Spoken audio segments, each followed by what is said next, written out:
Maybe. I don't want any maybe. We've got to find that money. I'm no good to you. Uncle Billy, look, do you realize what's going to happen if we don't find it? I can't think anymore, George. I can't think anymore. It hurts. Where's that money? Do you realize what this means? It means working for exposure on a food and travel blog. That's what it means.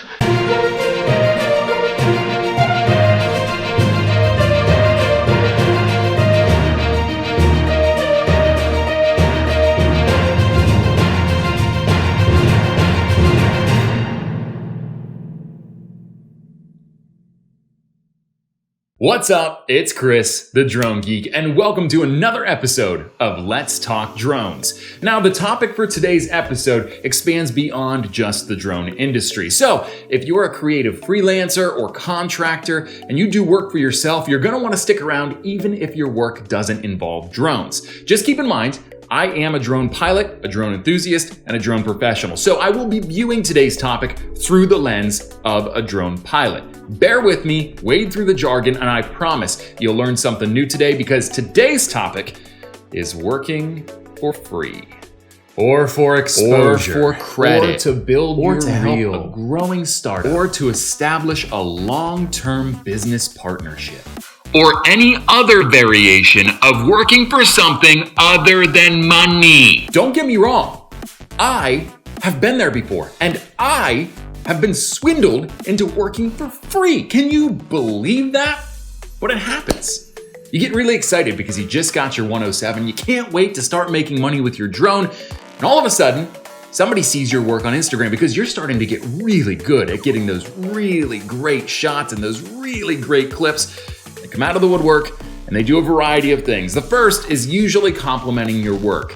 The second, maybe they'll feel around, ask a little bit about your drone. And the third is sometimes downright disgusting when they take a route of just buttering you up with anything that they can say.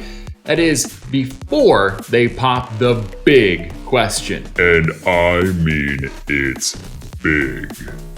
Hey, so I really love your work on Instagram.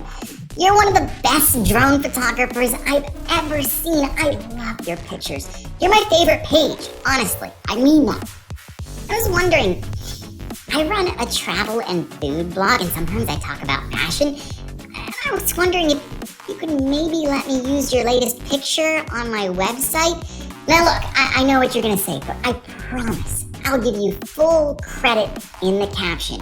I'll tag your Instagram page, I'll even link your website, and I'll make sure that everybody knows that you shot the picture.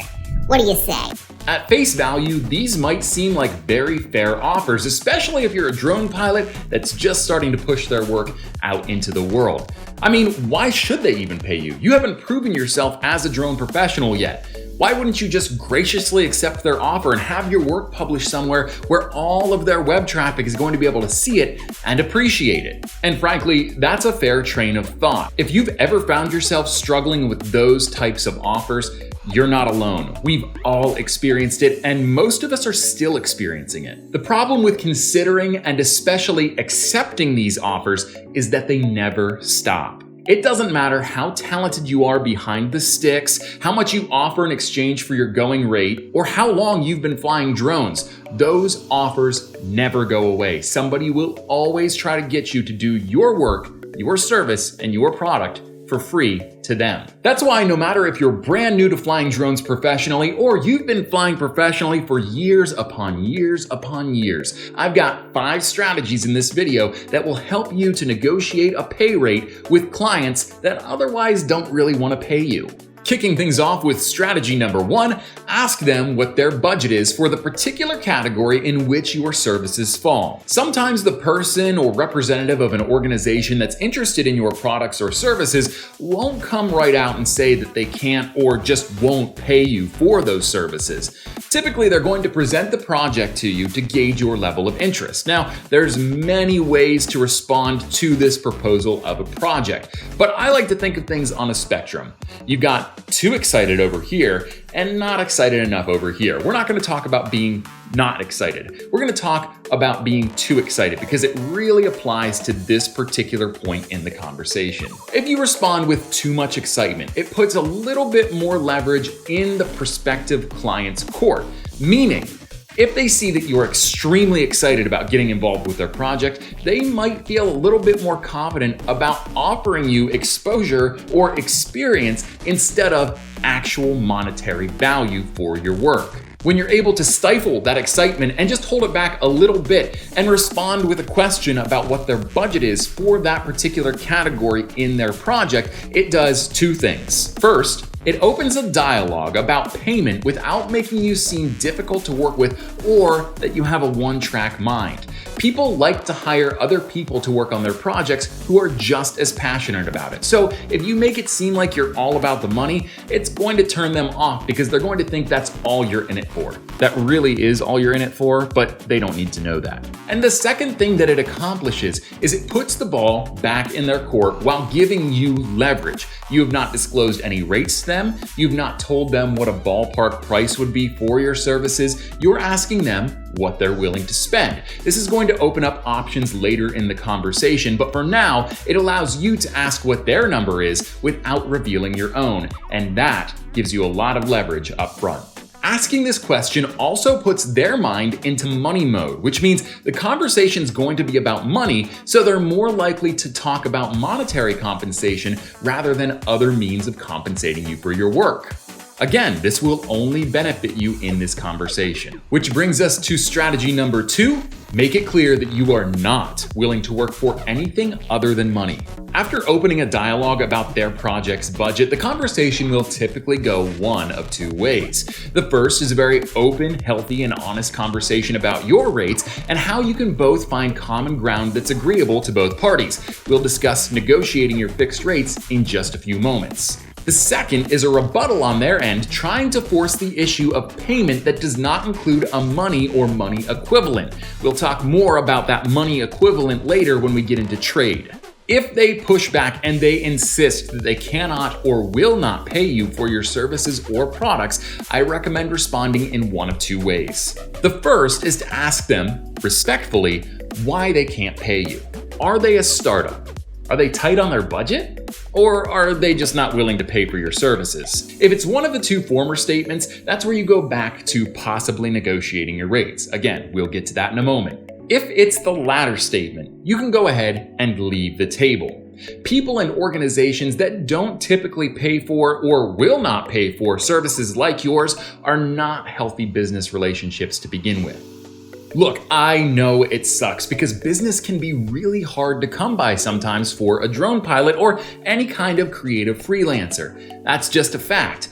But trust me when I say, when you put that energy, that focus, and that time that you otherwise would have wasted with the person that's not willing to pay you into something with somebody that's willing to pay you, it's going to pay off huge in the end game. Just trust me, walk away from those deals. I've teased it a few times already, so let's get into strategy number 3. Be open to negotiating your rate to better fit their need. I'd be willing to bet that you probably have a rate sheet that you try to stick to as much as possible. If you do, good job, 2 thumbs up. If you don't, that is something you're going to want to establish as a drone professional or a creative professional in general. You need to put a value on your work, including the time it takes to produce that work into a usable service or product for your client.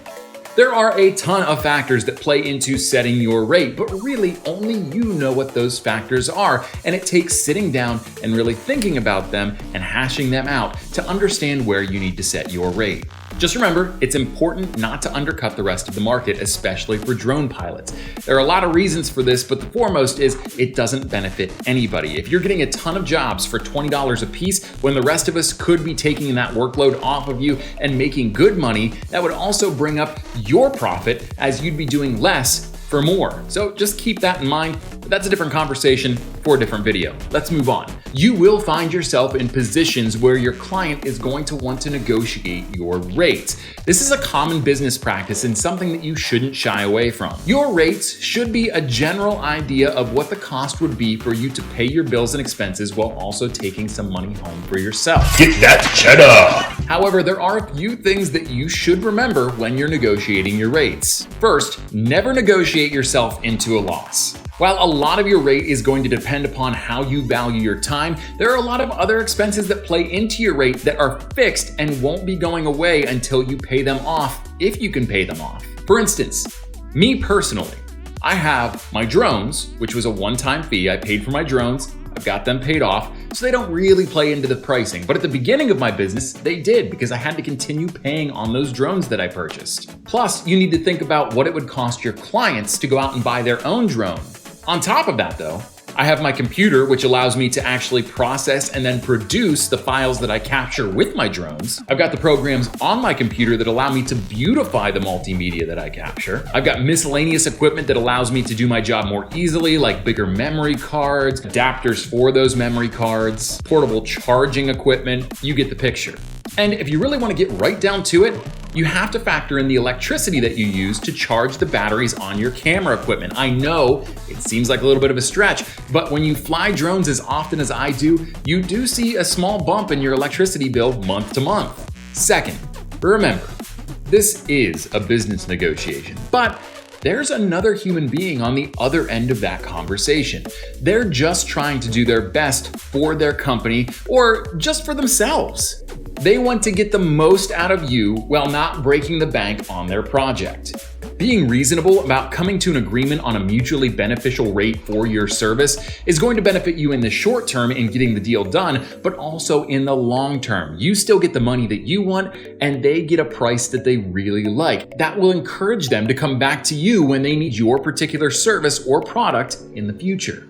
And third, to sort of counterpoint my last point, you are dealing with another human being on the other end of that conversation, but do not allow emotions to dictate what your business stance is and what you need to make ends meet. Everybody has it tough. Just because that guy has it tough with the budget he was handed for that particular project doesn't mean that you need to sacrifice your time, money, and effort to help him out. His problem is not your problem. If they have an obstacle that's making it difficult for them to pay you at all, that's an obstacle they should have figured out getting around before they started negotiating with you. Now, let's say they still can't offer you money, but they do want to offer you compensation other than exposure. And let's just say that you're also open to that. There are ways to work together with your client to ensure that you get something in exchange for your services that has monetary value without having actual money changing hands. That process, for those not familiar with it, is called working for trade.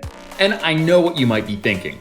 But Chris, you just said that you shouldn't work for anything but money. How is that any different? And that's a fair question, one that I am about to answer because, number 4, working for trade is a decent alternative for working for cash. The idea of somebody posting your work to their social platform or website seems like it might have some sort of inherent value, doesn't it?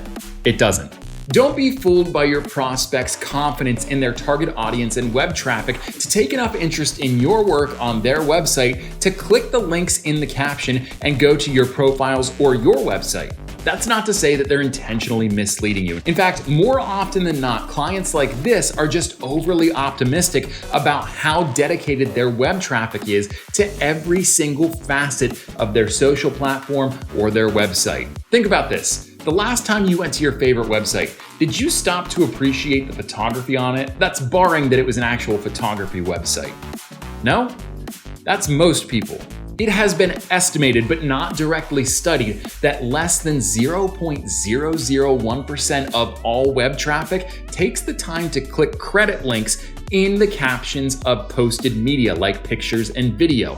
They don't really care about all of the media on the website. Does it enhance the experience for them? Yes, but at the end of the day, that person is on that website for your client's goods and services, not yours. So, if they still can't pay you, but you still want to work with them to develop a business relationship that you might benefit from in the future, you can always explore working for trade. If your client offers a particular product or service that you find value in and that you could use in the future, it might not be a bad idea to suggest that you take your rate and apply it to what the value of their product or service is in a direct exchange. So if you do $1,000 worth of work for your client, instead of them paying you $1,000, they can give you a credit to their product or service that you can then spend at a later date. This puts a definite monetary value on the transaction of your services for theirs. And sometimes it makes it easier on your client because they're able to move forward with their project without having to directly budget for your services. Granted, store credit does not pay the bills. It's not going to cover your utilities, it's not going to cover your rent, and it's not going to cover your mortgage, but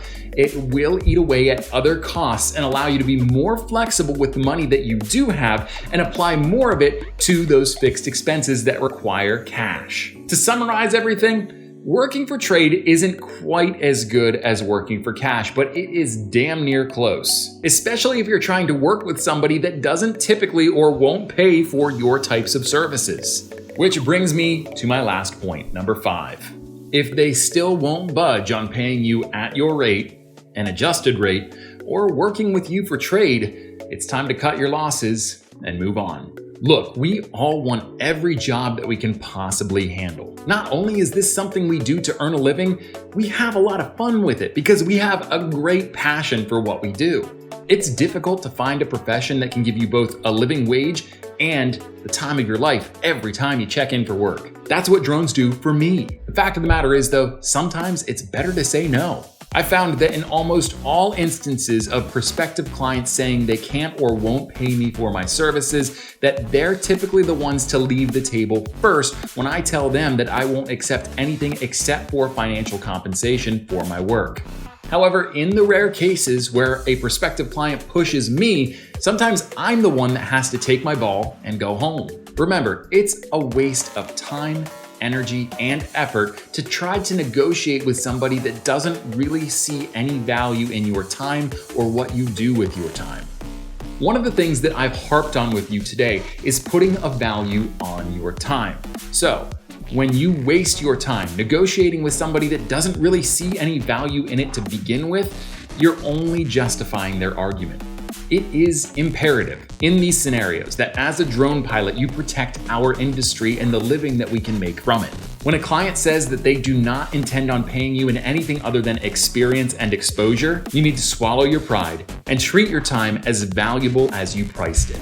Remember, there will always be another job just around the corner. A job that is willing to pay you for what you do. So it's okay to move on from the ones that don't.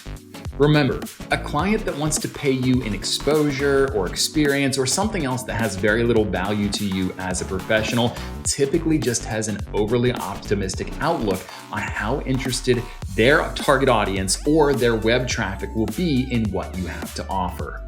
So don't take it personally. I know this from 7 years of experience as a marketer. People have an overly optimistic idea of how well their website's going to do and what kind of traffic it's going to attract. Don't roll over for every job you come across and just do it for free because they're unwilling to pay you.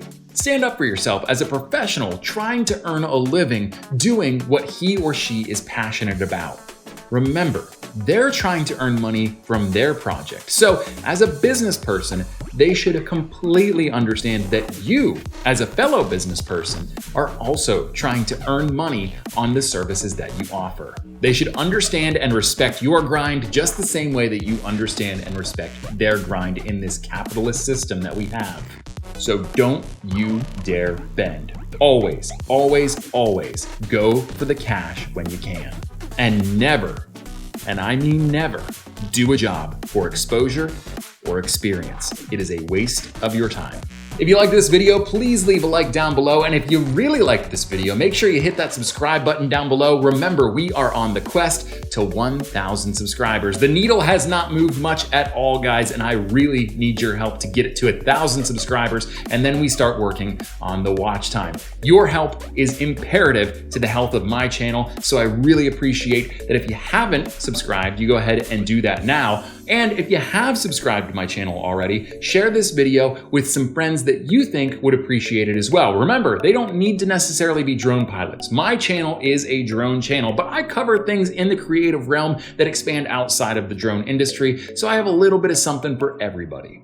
This is your second reminder to hit that subscribe button down below or share it with a friend that hasn't subscribed already. Until next time, I'm Chris, the Drone Geek, and I am out of here. Where's that money, you silly, stupid old fool? Where's that money? Where's that money, you silly, stupid old fool? Where's that money? You realize what this means?